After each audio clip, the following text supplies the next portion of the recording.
Hello and welcome to a brand new video. Today we're going to discuss Ibn Taymiyya, a prominent Islamic philosopher and theologian, and his views on the relationship between reason and revelation. So theologians throughout history have argued over which takes priority, reason on one hand or revelation on the other. Does reason triumph over revelation or vice versa? And do they contradict each other or are they perfectly compatible? So Ibn Taymiyya holds that reason and revelation are both of that of harmony and compatibility between the two.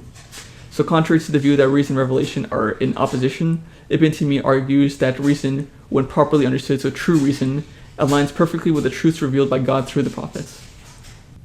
So according to Dr. John Hoover in his work, Ibn Taymiyya's Theodicy of Perpetual Optimism, he gives an example of how Ibn Taymiyya uses logic and reason to argue for the existence of God. So on page 33, if I can flip to there, says, the Sheikh sets forth simple and direct cosmological arguments for God's existence. The existence of the Creator is known necessarily by reason and from the fact of created existence. It is common sense that everything needs a cause and that all things must have an originator that is ultimately eternal and self-sufficient. Then he quotes Ibn Taymiyya that the originated being itself knows through clear reason that it has an originator, end quote. Every creature is by its very existence a sign necessarily entailing the essence, unity, and attributes of the Creator, and it is the way of the prophets to point to God by mentioning these signs. The existence of the self-sufficient and the eternal existence, which is necessary in itself, is known by, quote, the necessity of reason, end quote, and from the need of every originated event for an originator, as well as from the need of something possible for something else to give it existence. So for something to come into existence or for a new event to occur, such as something as simple as a baby being born, is a rational proof for God existing. As we know that we didn't create ourselves, and then therefore there must be a creator that is it's an uncaused cause, eternal, self-sufficient, and otherwise it would fall into an infinite regress that this causes this, which causes this, which causes this. There must be a first cause. Furthermore, if something is contingent, then thereby necessarily it must be contingent on something, and there can't be an infinite regress of contingent things, so therefore there must be something that's necessary. So Ibn Taymiyya, as we can see from the quotes, also accepted proofs of God from the philosophers as long as those proofs didn't contradict the plain meaning of the Quran, and that the philosopher used indirect cosmological arguments to prove God. But Ibn Taymiyya held that the fitra, which is the innate disposition of man, and he argues that the fitra and the Quran's arguments are straightforward and direct. That even like a random farmer that lives in the middle of nowhere can understand that they don't need long syllogistic arguments. However, if someone's fitra is corrupted, then those long-winded syllogistical arguments could be used to explain for them the reason that God exists. So to quote from the same book, it says, rather, according to Ibn Taymiyya, God's origination of the human being after his non-existence is known directly by all through reason apart from prophetic revelation, even though all the prophets in the Quran also use this form of proof. Beyond knowledge of God's existence, Ibn Taymiyya believes that the basic religious and ethical truths are also known by reason. Reason knows that the Creator must be the sole object of worship, and nothing may be associated with him. Reason also knows which human actions are good and which are bad. So contrary to popular opinion, Ibn Taymiyya was not against logic, but argued that true reason and true revelation would never contradict. Anyone who knows the rational proofs understand the fact that they entail what the prophets brought. So quoting from the same book by John Hoover, it says, quotes, whatever contradicts the Quran and the Sunnah lies outside the pale of rationality. Thus the proofs of reason rightly exercised lead to the same end as do the proofs of tradition, and then they arrive from the same source. A passage from Ibn Taymiyya's letter illustrates how revelation and reason may be conceived as complementary paths to the same truth. Quote, the Salaf and their followers knew that both revelation and rational proofs were true and that they entailed one another. Whoever gave rational and certain proofs the complete inquiry due them knew that they agreed with what the messengers informed about, and that they proved to them the necessity of believing the messengers and what they informed them about.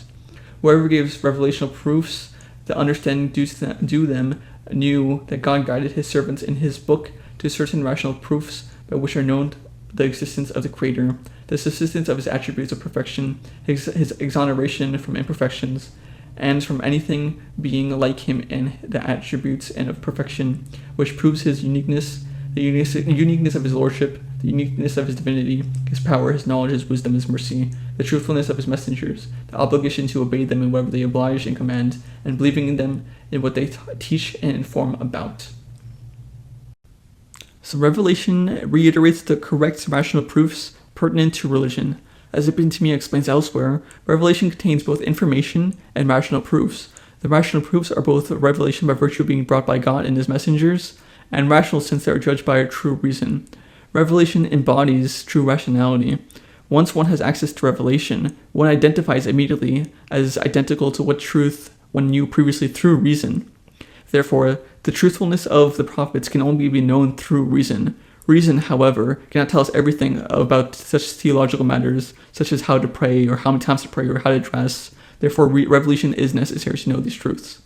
Furthermore, in Carl Sharif El-Tugbi's book, appropriately titled Ibn Taymiyya on Reason and Revelation, he argues that Ibn Taymiyya claimed that the real problem is not between reason or between reason and revelation, but rather between knowledge and conjecture, or what is conclusive versus what is speculative.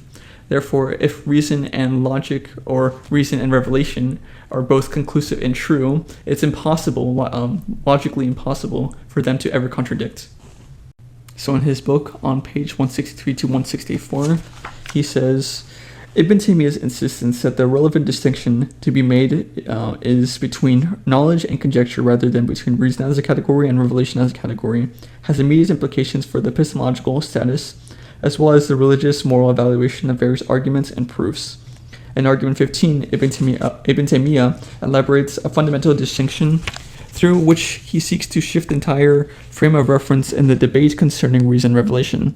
He proposes that the real issue is not a question of scriptural versus rational proofs and methods as scholars have framed the debate up until this time. Rather, he tells us that the fundamental distinction is to be made between scripturally validated versus innovative proofs and methods. And then I'll put a little bit more when I take a screenshot of these pages. Furthermore, Dr. Hatem al-Hajj in his book Between the God of the Prophets and the God of the Philosophers, Reflections of an Athari on Divine Attributes, states on page 44 and 45 that, quote, Ibn Taymiyya did not attempt to belittle the office of reason or deny its importance in grounding our faith in revelation. He argued that reason is not one undifferentiated category of conclusive rational output. He argued that most rational propositions are speculative, and that they naturally should not be given precedence over conclusive assertions of the revelation. The same applies to the revelation, so it would be natural that we give precedence to what is conclusive, regardless of whether it is rational or scriptural. When they are both zani, or that they're both speculative, we look for more probative proofs. Therefore, no simple binary of reason versus revelation.